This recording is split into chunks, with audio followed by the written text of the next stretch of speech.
아마 운전을 오래 하신 분들도 그렇고 초보 운전자들도 그렇고 공감하는 게 하나 있을 겁니다. 우리나라 운전면허 시험이 강화될 필요가 있다는 건데 원래 이게 간소화됐다가 워낙 논란이 많아서 다시 강화가 된 상태잖아요. 강화된 시험도 물면허라는 말을 듣고 있는 와중에 이번에 또 다른 면허 시험이 간소화될 것으로 보입니다. 빠르면 다음 달에 결정된다고 하는데 이게 제정신인가 싶다는 말도 나오더라고요. 내용이 좀 황당합니다. 어떤 내용인지 순서대로 살펴보겠습니다. 오늘은 전체 조건이 좀 중요해서 이거부터 한번 볼까요? 운전면허 난이도가 실제 사고랑 어떤 연관성이 있냐 이건데 이건 단순히 사고율만 보면 안 됩니다. 왜냐면 갈수록 자동차 숫자가 많아지고 있다는 것도 생각해야 하기 때문에 이건 운전면허 난이도랑 사고율이랑 연관성이 있다고 보기가 어렵죠. 대신 이걸 보면 됩니다. 초보 운전자의 사고율입니다. 일단 초보 운전자의 사고 발생 가능성을 보면 면허를 취득한 지 1년 미만인 운전자의 사고 발생률이 가장 높았고요. 운전 경력이 높아질수록 사고 발생률은 낮아졌습니다. 그러면 면허 시험 간소화 이후에 초보 운전자 사고율은 얼마나 높아졌을까요? 현대해상 교통기후 환경연구소가 2009년부터 2015년까지 발생한 사고 데이터를 조사했습니다. 여기에 포함된 사고 건수가 317만 건에 달하는데 이 데이터를 기반으로 한 실험과 설문을 진행했습니다. 면허 시험 간소화 이전에는 초보 운전자의 사고율이 7년 이상 경력자보다 1.7배 높았습니다. 운전면허 시험이 2011년 6월에 간소화됐거든요. 간소화 이후인 2015년에는 초보 운전자 사고율이 무려 2.1배까지 높아졌다고 합니다. 면허 간소화가 사고율에도 영향을 주고 있다는 거죠. 여기에 이 자료까지 보면 근거가 더 확실해집니다. 운전면허를 다시 강화한 이후에는 사고율이 얼마나 줄었냐 이건데 2016년 12월 전후로 차이가 뚜렷합니다. 2017년 기준으로 면허를 딴 지 1년이 안 된 사람들의 사고 건수는 5,850건이었고 2018년에는 5,300건, 2019년에는 5,560건, 2020년에는 5,530건으로 나타났습니다. 면허 간소화 기간이던 2012년에서 2015년에는 연간 8,400건에서 18,800건까지도 기록했던 걸 생각하면 확실하게 줄었다는 걸 알 수 있죠. 사실 이걸 굳이 따져보지 않아도 면허 강화의 중요성은 누구나 알고 있을 겁니다. 면허 딴 지 안 된 분들도 그런 생각 안 해보셨나요? 와, 이거 면허를 따긴 땄는데 진짜 내가 도로에 나와도 되는 게 맞긴 한가? 이런 생각이요. 면허라는 게 일종의 자격증이잖아요. 운전을 할 수 있는 자격이 주어진 사람한테 줘야 하는 게 면허인데 아직 준비가 덜 된 사람들한테 면허를 남발하니까 도로 상태가 엉망이 되고 사고가 많아지는 건 당연하죠. 그런데 더 황당한 건 뭔지 아세요? 면허 간소화 이후에 하도 말이 많아서 그나마 면허를 강화한 결과가 이 정도잖아요. 이 강화된 시험마저도 물면허 수준이라는 게 문제죠. 기능시험 거리가 늘어났고 T자 코스가 부활했다 정도밖에 안 되는데 이마저도 지금 또 이상하게 간소화될 것으로 보입니다. 정확하게 말하면 간소화가 아니라 면허 기준이 하나 추가되는 건데요. 지금은 1종 보통이랑 2종 면허가 있습니다. 1종 보통은 수동 면허증이고 2종은 자동하고 수동이 나눠져 있긴 하지만 대부분 그냥 자동 면허증이라고 인식하고 있습니다. 그런데 여기에 1종 자동 면허가 추가될 거라고 합니다. 아니 대체 왜 이걸 추가한다고 해서 뭐가 크게 달라지나? 일단 지금까지 나온 정보를 보면 경찰청이 빠르면 10월, 늦어도 11월 중에는 운전면허 체계 개편안을 내놓을 예정이라고 합니다. 2종 면허가 자동하고 수동으로 구분이 되어 있는 것처럼 1종도 자동하고 수동을 구분하겠다는 겁니다. 대체 이유가 뭔지 보니까 좀 황당합니다. 차박이 적합한 11인승에서 15인승짜리 미니밴하고 대형 패밀리카 수요가 갈수록 늘어나는 것도 1종 자동면허 도입이 필요성을 높이는 요인이라는 말도 있고요. 작년 기준으로 전체 자동차 등록 대수 중 80%가 자동기어 차였다는 것도 이유였습니다. 화물 특수차도 45%가 자동기어라고 하는데 좀 이해가 안 되죠. 이미 2종 자동면허를 가지고 있는 사람도 1종 면허로 올라갈 수 있는 방법이 있습니다. 수동기어 주행 시험을 다시 치르고 1종 면허를 따는 방식인데 이런 방식이 있음에도 1종 면허를 도입하겠다는 거죠. 이게 진짜 맞나 싶습니다. 이걸 부정적으로 보는 이유는 크게 세 가지입니다. 첫 번째는 1종 자동 면허를 도입할 게 아니라 지금 있는 면허 분류 체계 자체를 바꿔야 하는 게 아니냐 이겁니다. 1종이랑 2종의 가장 큰 차이는 변속기 조작 방법도 있지만 몇 인승 차를 몰 수 있는지도 기준이 됩니다. 1종 면허는 11인승 이상인 대형 승합차 같은 걸 몰 수 있다는 차이가 있는데 이 기준 자체가 이제는 실효성 없는 기준이 됐습니다.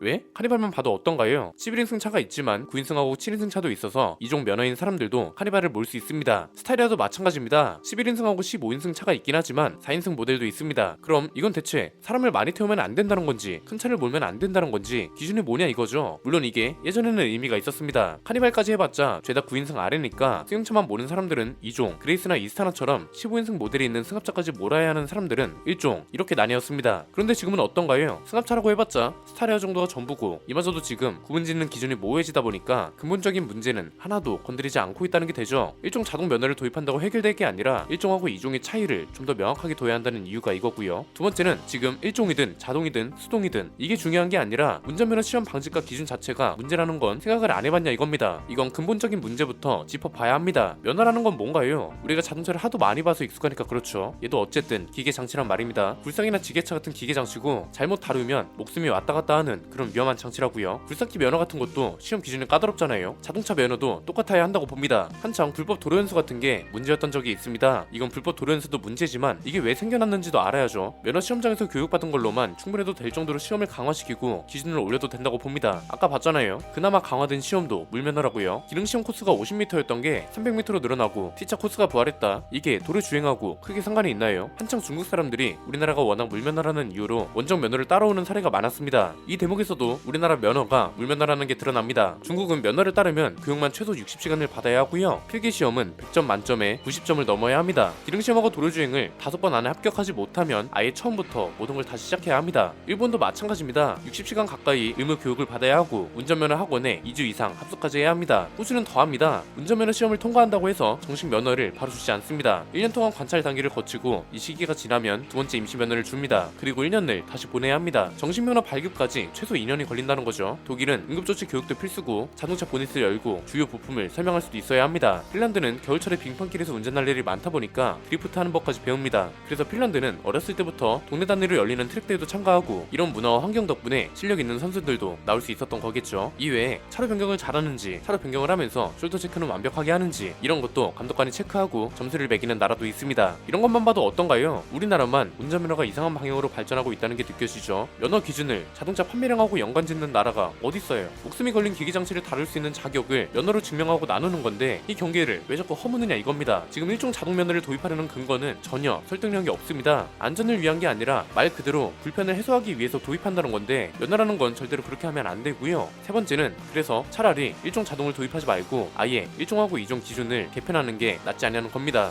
자, 지금은 일종하고 이종을 나누는 기준이 변속기 조작 방법하고 인승별 기준이 대표적입니다. 이걸 아예 일종은 사업용 승합차나 트럭을 운행할 수 있는 사업용 면허로 바꾸고 이종은 일반 승용차만 운행할 수 있는 비사업용 면허로 바꾸자는 겁니다. 이렇게 하면 모든 운전자들 면허를 갱신해야 해서 예산 낭비다. 저는 이런 제도를 도입하면서 예산 낭비라고 태클을 거는 게 제일 이해가 안 됩니다. 이미 일종 보통 면허를 따놓은 사람들은 수동 변속기 조작도 가능하기 때문에 사업용 면허로 바꿔도 이전 면허를 그대로 유지해도 됩니다. 실효성 없는 걸 잘못 시행했다가 다시 바꾸는 예산은 생각 안 하나요? 차라리 처음부터 제대로 도입해서 두 번 바꾸는 일이 없도록 하는 게 예산을 아끼는 일이라고 생각해야죠. 면허증에 영어 넣어서 재발급 받고 5030 어설프게 시행했다가 다시 올려서 표지판이고 도로 페인트고 싹 다 다시 바꾸는 건 괜찮나요? 이미 옛날에는 면허 기준이 이랬습니다. 1종은 사업용 면허, 2종은 비사업용 면허. 운전 오래 하신 분들은 아실 겁니다. 그래서 이거에 따라 시험 방법과 난이도 자체가 달랐습니다. 택시를 운전하려고 해도 사업용 면허가 필요했습니다. 그래서 그런 건지 몰라도 옛날에는 택시에 대한 인식이 딱히 안 좋거나 하지 않았는데 최근 들어서 안 좋아진 것 같은 느낌이죠. 이것도 면허제도 문제가 영향을 주지 않았나 싶고요. 워낙 기준이 강하다 보니까 이종 면허로도 택시 운행을 할 수 있게 해줘야 한다는 불만이 나왔습니다. 그래서 어떻게 했냐면 10년 동안 무사고에 면허 정지 이력이 없는 이종 운전자들은 1종으로 바꿀 수 있도록 해줬습니다. 이렇게 해서 사업용 면허를 가진 사람들을 늘려주는 대안을 만든 겁니다. 어떻게 보면 호주가 정식 면허를 발급하려면 최소 2년을 보내야 하잖아요. 우리도 이종 면허인 사람이 1종 면허로 바꾸려면 10년 동안 무사고에 면허 정지 이력도 없어야 하는 조건이 있었다는 겁니다. 그런데 이게 2008년에 이종 면허로도 택시 운전을 할 수 있게 되면서 이 제도도 의미가 없어졌습니다. 어차피 지금 대부분이 자동 기어를 쓰기 때문에 변속기 사용법으로 면허를 나눌 필요가 없다면서요. 그러면 일종 자동 면허를 도입할 게 아니라 아예 면허 체계와 기준 자체를 바꾸자 이겁니다. 우리나라가 지금 자동 변속기랑 수동 변속기를 구분지어서 면허를 준 지가 26년이 지났습니다. 자동 변속기랑 수동 변속기의 경계가 필요 없다고 생각하면 아예 이런 방향으로 개편하는 게 맞다고 보고요. 일종은 트럭이나 대형 승합차를 몰 수 있는 사업용 면허, 이종은 승용차 정도만 몰 수 있는 비사업용 면허로 나누는 게 좀 더 실효성 있는 개편이 아닐까 싶네요. 가뜩이나 사고도 많은데 사고율을 줄이기 위해서 안전 기준을 강화하는 게 아니라 차를 구매하기 어렵고 운수업에 종사하기 힘들어진다는 이유로 면허 제도를 개편하는 목적이 불편 해소가 되면 안 된다고 생각합니다. 오늘 내용은 여기까지입니다. 내용이 유익하셨다면 구독과 좋아요 알림 설정 부탁드립니다. 저는 김승현 안피디의 스포일러 안피디였습니다. 감사합니다.